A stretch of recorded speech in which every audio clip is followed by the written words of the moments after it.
نظام الطيبات. وأنا سبق وتكلمت عن نظام الطيبات لما كان الدكتور ضياء العوضي على قيد الحياة رحمه الله، وقلت في هذا النظام بأنه نظام خاطئ من الناحية العلمية، ونظام قاتل، ونظام كارثي. وبدأ الناس يعودون إليه، ويعني فالناس أحرار، وأنا دائما أقول بأن الناس أحرار لديهم عقول، وأنا لا ألزم الناس بنصائحي. نظام خاطئ بكل قياساته، لأن الاستدلالات العلمية خاطئة. الدكتور ضياء العوضي رحمه الله كان طبيب فقط، كان طبيب تخرج من كلية الطب، وكان يعمل في قسم الإنعاش والتخدير. لم يدرس علوم الأغذية، ولا يعلم شيئا عن علم الأغذية، ولا يفرق بين العدس والبيض.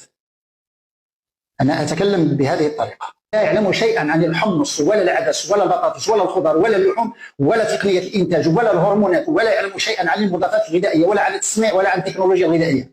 تريدون الحقيقة؟ هذه الحقيقة.